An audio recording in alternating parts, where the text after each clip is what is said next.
So we've asked you to share your life's journey, and we're looking forward to this coming to the Lord. And Mina's been teaching her Korean girlfriends in Albany for years now, and her sisters in Korea by Zoom. She's been translating the REV Bible and commentary for a number of years. The now appendix. Yeah. With AI assist now.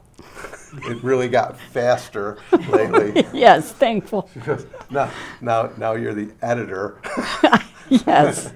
And but going through, and there's a lot of copy in the appendix, and it's great. They put it into the REV that's available in Korean, and you've done a lot of things over the years. One thing I learned about Mina is if there was an event going on, it didn't matter where it was, she was there. And that's been really, you've done that for years. You've gone to so many different conferences and events that it really fired you up and kept you going. So yes, I'm thankful that you're here to share with us, and I'm going to give it over to you.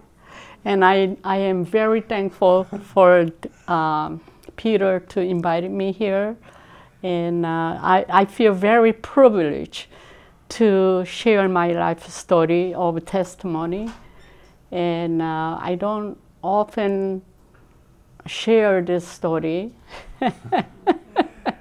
because and number one, I'm not a public speaker. I'm very good at one-on-one.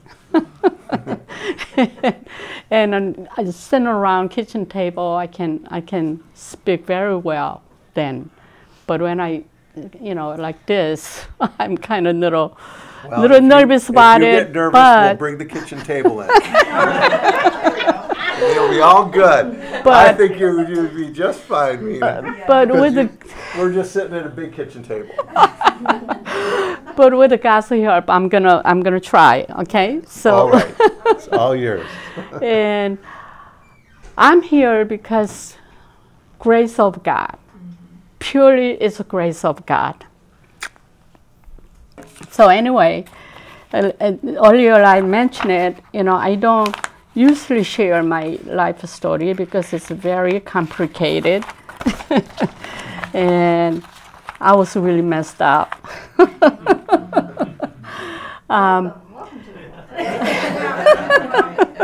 So anyway, I had a lot of shame about my life as I'm growing up, as childhood.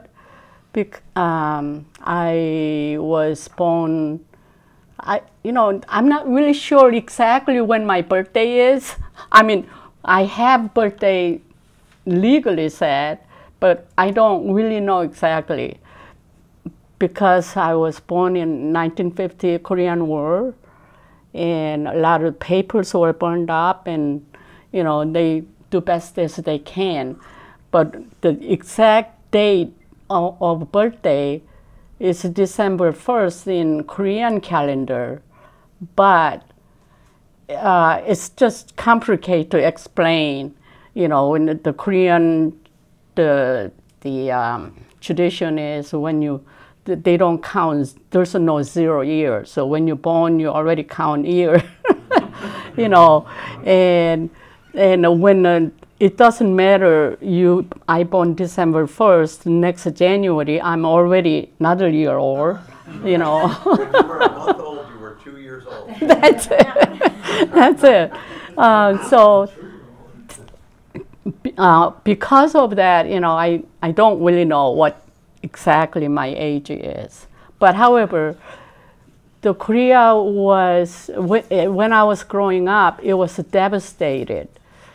Because after Korean War, even though I was, I remember I was like 7, 8 years old. I don't really have any memory of a 6 years old. I don't know why, But anyway, it was still devastating. My parents had a farm, and we were working hard. Everything growing there. There were no electricity. There were no running water. We had a well, you know, and things like that. So we study under oil lamp. Even the candlelight was very hard. You know, only rich people have them. So anyway, that gives you an idea of how I grew up. And another thing I want you to understand is how many of you watch, what is that, the I Can Only Imagine movie? Okay. You know his father, right? My father was not any less than what he was. My father was alcoholic. And I used to be, I couldn't really talk about my dad to anyone because my hurts and emotions were so thick. And in my back of my mind, it was like denial, you know, I dream about the loving good heavenly, loving good father, you know. So I had a hard time talking about that. But it took me a lot of years of Christianity, you know, the learning about love of God and forgiveness and all that stuff. So that helped me to, you know, heal my heart and be better grips of it. So now I be able to talk about him without getting really, you know, speechless or sometimes making, you know, anything like that. I can just talk like the way it was. Like, you know, I told you about the I Can Only Imagine, that movie thing. The problem my father had was alcoholic. He was alcoholic. And we didn't know in that country, you know, countryside, we didn't know anything about alcoholic. We thought something wrong with our dad, you know. And every time he's sick, and he needed to drink, so we thought the alcohol was medicine, you know. I didn't know until I came back in the United States. I mean, this is now, you know, I got married, and then I started getting to know about American society, and then I realized, oh my God, my dad was alcoholic. You know, so it was like a normal life, but we had hard life. We were kind of like, you know, child abuse type of thing, you know, but we didn't know that either. We thought that was just normal. So with that, and when I first introduced Christianity, someone say the God is like our father. And I couldn't connect that. You know, it's like, oh no. You know, so anyway, then they were saying, and Jesus is a mediator between us and God. You know, that, oh, I got that one, my mom. So anyway, so I had to really study the Bible. In the Bible, scriptures created what loving father was like. And also during that time, God showed me through, you know, many other loving fathers, you know, I guess, oh, that's what loving father is like. And my husband, we have one child, and my husband was just unbelievable role model for loving father. And so, okay, that's what loving father looks like. I can connect my heavenly father with that way. So I did that. So because of that background, the way we grew up, and I don't know how it all happened, but my dad took me out of country and to some city, some rich people, and left me there to, it's kind of like I was slave to that. How old were you? I was about 10, I think it's 16 or something like that. So anyway, but they didn't pay me. You know, I was just working.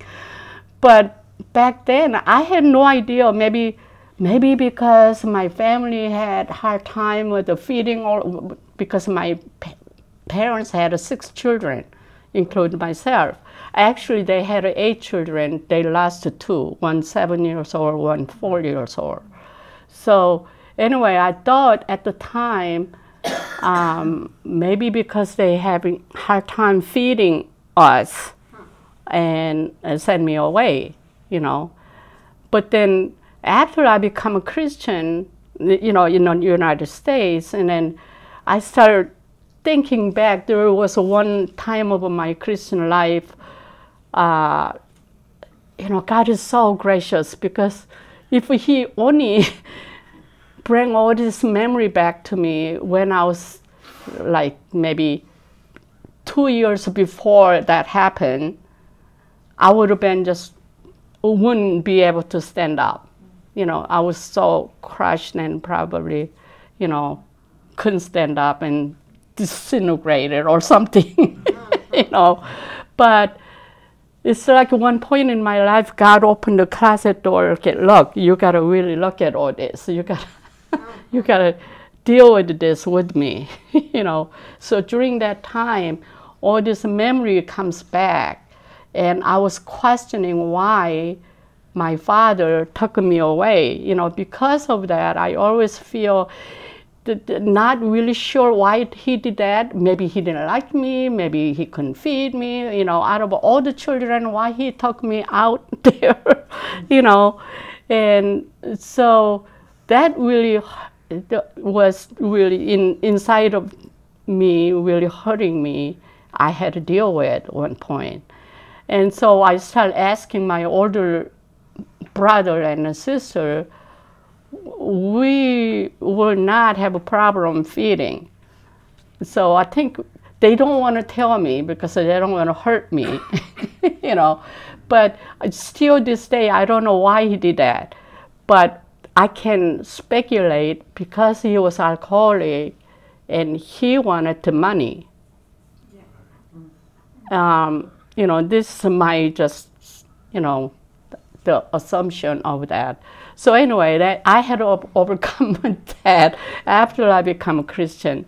So that's the one thing. And so I left that house at one point. I mean, not just run away. I told them, you know, because they didn't pay me, you know, and I was just working so hard day and night, you know.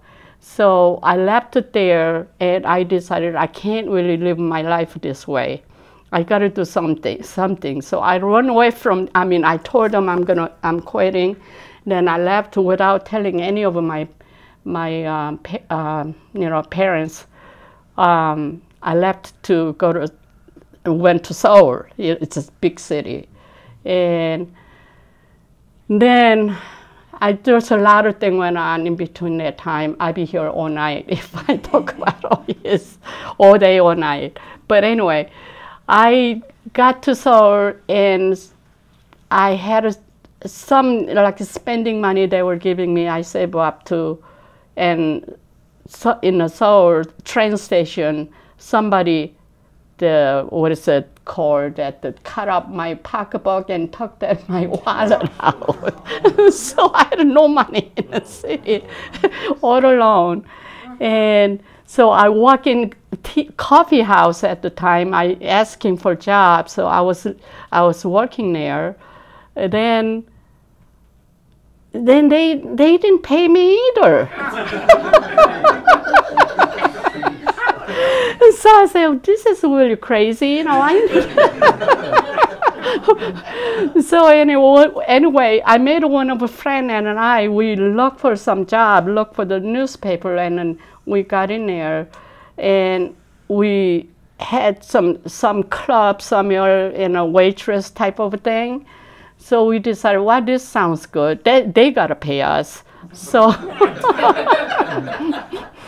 so we called on a phone. We called that number, and somebody come get me, and by the time we got there, it was a busload of people, like us. It was like, now I realize it was the trafficking, human trafficking thing. Yep. And that's how I got in, and before I say what happened, like when I become a Christian, a lot of testimonies they will share, you know, because of what happened to me at that time, and then what I had to fall into. It's like somebody give a testimony, this and that, and I go, oh no, I can't share mine. You know, mine's too shameful. You know, I always come up with the excuse of mine's I can't speak about this, you know, because it is too shameful. And it took me a long time to realize through much of Bible study and deliver me, and it is needed to be shared in my life. It's not about me, you know, it's about God's glory and His grace. So anyway, when I got in that bus, there's no way out. You know, I was trapped. So I got raped, and I become whatever. You know, you can imagine. I don't want to go through all the details. So anyway, then after a while, I left it there. You know, I came back to city, Seoul, and I got my own apartment, and I went to club one night. That's when I met my husband, Lou, there. He thought I was cute, but he didn't know what was inside of me. You know, he didn't know. He had no idea. But anyway, so we felt, actually, he fell in love with me, but I was looking for escape. You know, I wanna escape from all of this, somewhere that I don't know anything about, and nobody know about. And that was what got me, motivate me to yes to my, you know, husband, that when he proposed to marry me. So that's how I become America. So that's my life story, okay? So then I got to America, and now, okay, now I can start a new life. But when I got here, it was the 70s. I mean, those days, you don't have to work. You just go party after party, and they are just happy to have you as long as you join the marijuana and drinking, whatever, you know, they call hippies, right? And luckily, my husband didn't fall into that. He was working, but he didn't have any money. He just out of army. Then he was on unemployment, and I didn't know how to speak English, so I couldn't get a job, you know. So we were living with his brother. So his brother had a good job, but only motivation he had was making money to have a party and on the weekend with this bunch, you know, hippies. So we didn't have any place to stay. So my husband is handy with the fixing things. One of his big old house, one section he fixed it up, but we used same bathroom, same kitchen. You know, we had a just bedroom there and a living room. So we living together like that. But it was like I was like trapped. I felt trapped. I came here to new life, you know, better life. I do nothing but just taking care of this, you know, whatever, drinking and all this stuff going on. And so there were much going on. That's a long story too. But anyway, I decided I feel like I was trapped. I have no hope. I was just in pitch dark, you know, no way out. I don't want to go back to Korea. I can't live on like that there, you know. So during that time, I committed suicide. Except I didn't die. You know, I took the sleeping pill. My husband was selling pharmaceutical, you know, he visiting, distributing all the drugs in doctor's offices. That's what he was doing, and I couldn't sleep those days. And my husband gave me a sleeping pill to, you know, help me sleep. And one night I just took them all. I don't know how much I took, you know, but anyway, I slept for 3 days, and I believe that was a miracle too, you know, and I didn't die. And I look back more and more, I'm just kind of randomly saying whatever memory comes back. But anyway, I'm look back, after I become a Christian, I start up with when I was, my mom was pregnant with me, okay? She didn't want to have another kid, you know, because with my father's condition and all the other things, probably she didn't want to have another kid. So she wanted to get miscarriage. But back then, you can't abort, there's illegal for abortion, there's no birth control, you know. So what she did is she went up high hill and she jumped down for many times so that you know, she can have a miscarriage. So anyway, if she did that, if she would have kept it in her own self, that would have been fine. But those days, these people, they talk about these things, you know. So whenever I did some mischiefs, it's like, you know, I'm trying to get rid of you. You survived through this. You know, you're giving me a hard time. You know, things like that. That's kind of language I heard from childhood. So I have this, all this reject feeling, you know. And so it took me a long time to, I hope, the reason I'm sharing this, because I realized I started fellowshipping Christians and many of other Christians. I am not the only one have this problem. You know, I hear many stories. I had someone recommended the book called Unshamed, break the chain from shameful life. You know, I can't really say exactly, but that book really helped me a lot. And also talking to a lot of Christians about their lives, it helped me a lot. So I had really, in between of a rejection, my shamefulness, my decision to fall into that, you know, the shameful life, you know. And then I escaped and came to America and then feel like I made another big mistake and then, you know, wanted to commit suicide. And the miraculous reason that I'm still here, you know. So the only way I can figure it out is it must be, and it is, you know, as much of a study of the Bible, God has hands on all of us. You know, I do believe God had hands on when we were in our mother's womb. Absolutely. That's the only reason I'm here, I think. You know, so anyway, I didn't die, so I decided, wow, I can't really do that.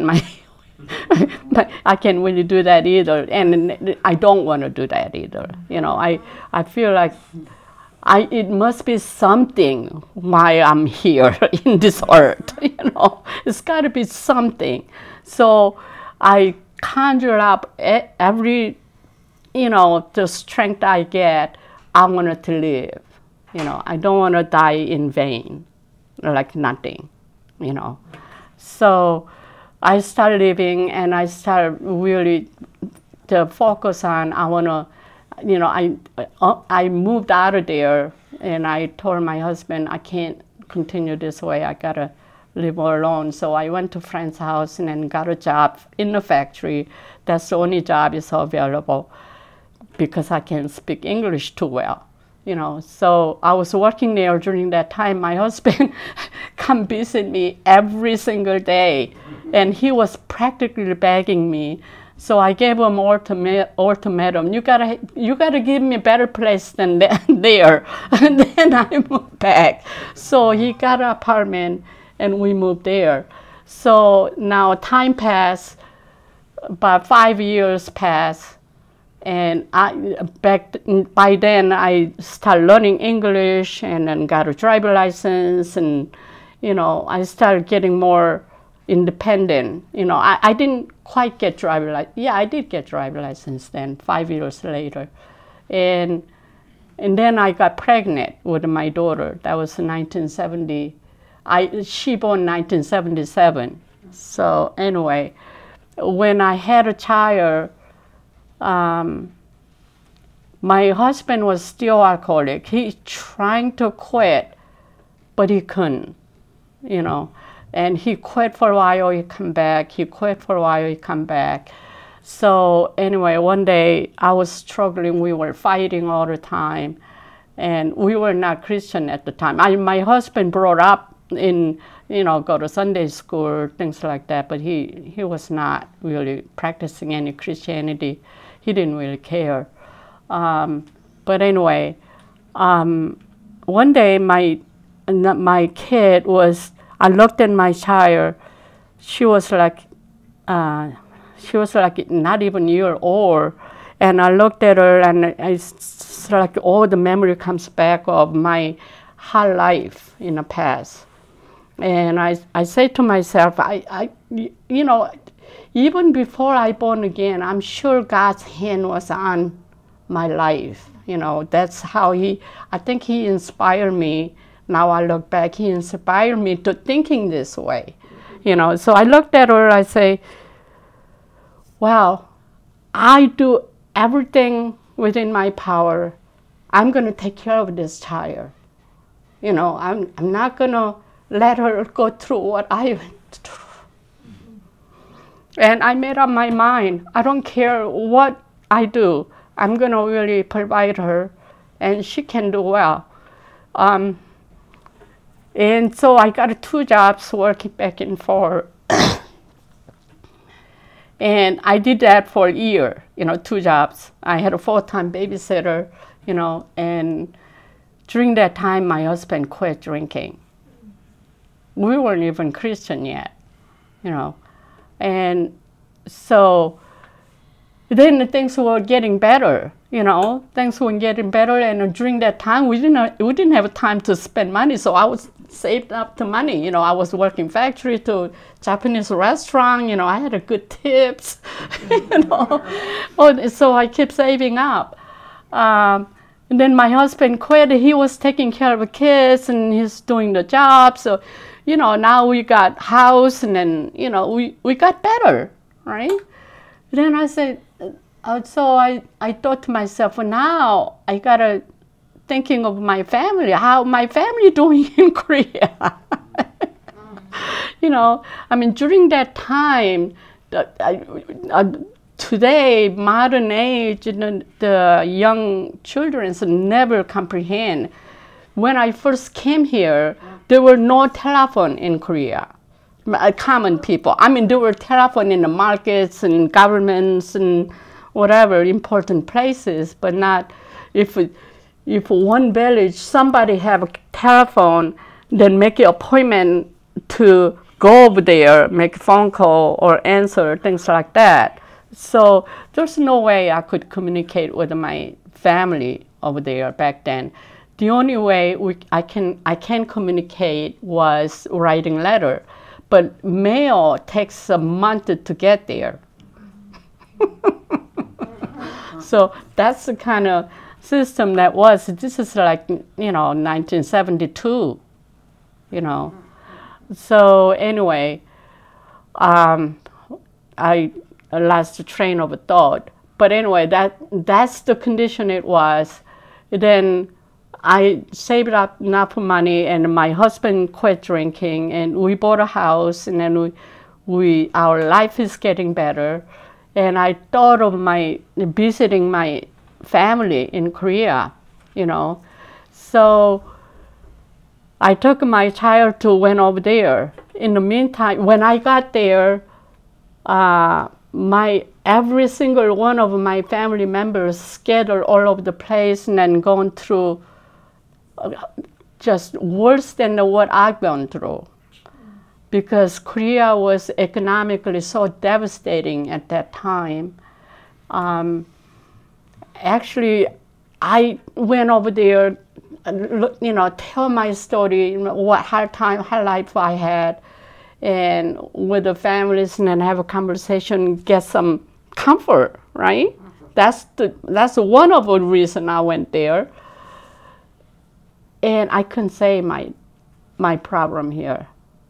I started listening to whatever they going through there. I said, no, I can't. I was much better off than they were. So I couldn't say it, you know. During that time, I wanted to help my family. I couldn't. I just couldn't. That's when I looked for God. You know, I didn't even know God. But I said to whoever the God is, it's gotta be more powerful than human power. It's gotta be some other power than human power. You know, I looked for. That's when I got invited to Korean friend I know from America, and her sisters married to ministers in South Korea, which is True Baptist Church, you know. And so anyway, her mother was visiting her daughter at the same time I was visiting, and she's inviting me to that church. She wanted to see me, and she had an agenda. So I got there, and there were much going on there too, but make a story short, I accept the Lord Jesus Christ there, you know. And the minister's wife was saying to me, you know, you accept Jesus, He will help you. So I say, I believe anything if they can help my family. You know, there are too many. There's nothing I can do about it. And so anyway, that's when I accepted the Lord Jesus Christ. And then when I came home, I forgot about it. And just all that stuff went on there. I got home, I got busy with working, and I forgot about it. And my husband one day say, well, what do you do tonight? I say, nothing. Well, you want to go see some religious meeting? I say, what is that? It says, my friend, which used to be his drinking friend, right? And when my husband stopped drinking, all the drinking friends separated. You know, they're no more friend anymore.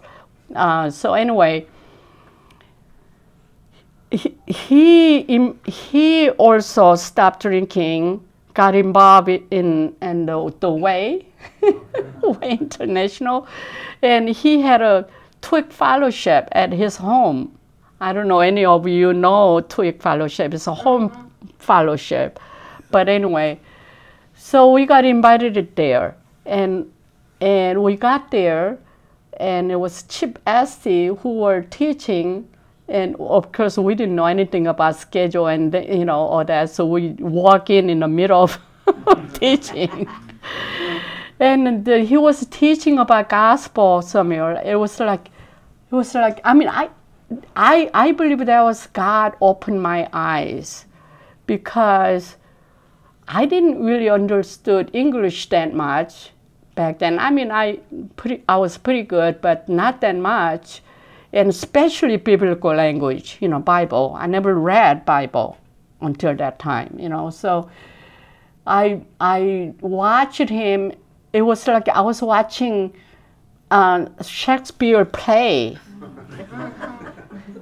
It's like Jesus doing this, Jesus doing that, and, all this stuff going on. And so, oh my God, I want to know about this. That's how I started it. And my husband and I both, actually my husband was more into this thing.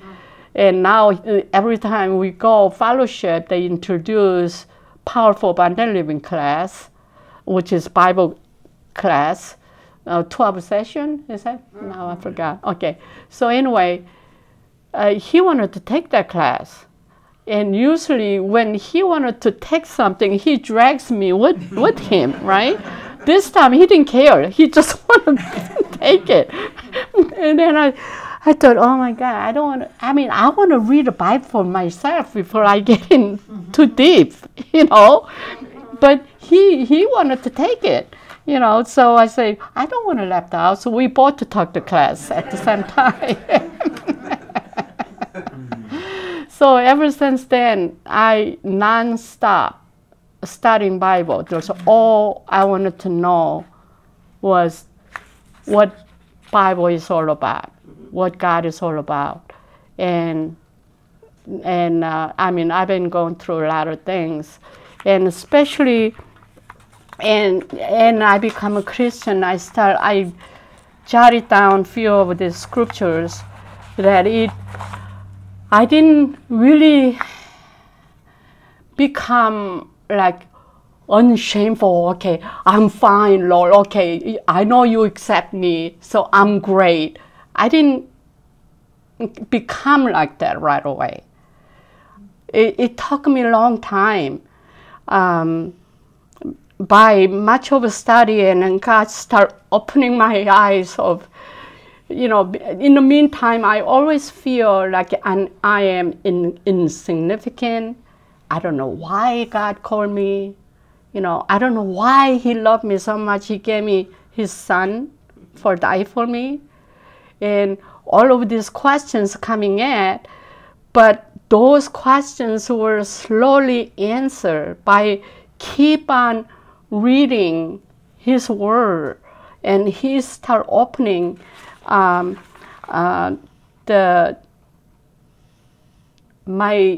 understanding of how He accepts me and all of you. You probably not going through the same problem as I did. But first one really got me was 2 Corinthians 5:17. And all of the things what God did through Jesus Christ, it says, if anyone is a union with Christ, I'm reading ILB translation. I put it out here. If anyone is a union with Christ, he is a new creation. The old things have passed away. Look, new things have come. And that scripture, first time in my life, all that burden of my drudgery in the past is ripped away. Okay, I wanted to have second chance new life, so I escaped Korea to come to America, but it didn't work. But this, it will work. God did give me a second chance. That's what I felt. And that's one of them. And still after that, like I shared earlier, somebody give a testimony. I say, well, mine's too shameful to share. Yours not that bad. Yeah, that God can accept, but not mine. But much of a study, I started reading one day, genealogy in Matthew, okay, there's 3 mothers' name were mentioned. Okay, one is, let me see, I got it here. Okay, one is mother name mentioned in it. Okay, one is Judah's daughter-in-law, Judah's daughter-in-law Tamar. You remember that? Another one is the Ruth, the Moabite woman, you know. And another one is the prostitute Rahab. And I say, why these 3 women? I want to know about these women. You know, so I went into that record, and in Joshua, Rahab was, she, you know, I mean, her Bible is not, maybe my understanding is wrong, but as far as I'm reading, Bible is not ashamed to call her prostitute. But he recognized that she trusted him. And when she hired spies for, you know, Joshua sent 2 spies, she hired them. This is the reason why she hired. For Yahweh your God, He is a God in heaven, above, God in heaven above and on earth beneath, which means Yahweh is the only creator. There's no other. She believed that, and she also knew all the. I mean, I'm not going to read it through here, whole thing. Joshua 2 and verse 8, chapter 2, verse 8 to verse 11. If you read through, where she described what the God of Israel, the Yahweh, delivered them out of Egypt, was just unforgettable. And she believed that if she believed that God, her and her family would be saved. I mean, all this time, I was really shameful because I thought I'm a bad person. You know, I'm really not whatever, you know, something wrong with me. And when in that, the avenue of life, but the Rahab, she's living in where? In Canaanite, you know, the wicked ones. You know, I'm sure she had to deal with some horrible lifestyle in there, you know, and she wanted to get out of there. And the only way she could out of it is recognize the Creator. And she knew it, that, you know, God will save her. God honored that. God honored that. And that's when I started, oh my God, okay. You know, the deep in my heart start penetrating. Okay, I can do this with God, you know. And the Tamar, the Judah's daughter-in-law, she also know that the prophecy for unto Messiah will come to Judah, line of Judah. And then all this thing going on, you know, his first son got wicked and he dies, and then second son got wicked and then didn't work, and she didn't wanna miss the chance. She believed that God will bring that line through there, and the only way she can do is sleep with her father-in-law. I mean, that took some courage, and you know, oh my God. You know, and so there's a Christ line. And the Naomi, oh my God, she lost her husband and 2 sons, and then Ruth, a Moabite woman. Why did she come? She adamantly wanted to come to go with her mother-in-law. Well, number one, she really cared for her too, but number two, she want that God. I will be wherever you be. Your people be my people. Your God will be my God. That was her determination, and God honored that. And He also is not. God is not ashamed of. God knows everything. And all this time I'm so ashamed, I'm hiding it. God says, I know where you've been. Just forget it. Just listen to me. The songs today we pray, I am a child of God, no matter what, because He did it. Yes. I needed it, and He did it, and He knew it all. So if my message to Christ, I feel like sometimes Apostle Paul, he killed up all the Christians, and I'm the chief of all the sinners. That's what he said, and that's what I feel like a lot of times. I'm a chief of all sinners.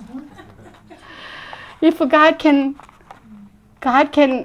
have mercy on me, person like me, and save me, and co-workers with Him, and He can do with any of you. Yeah. He can do. That's what I want to come across. My purpose of sharing is that, and that's it. I could go on more and more, but That's a wonderful story. Yes. Thank you. Yeah.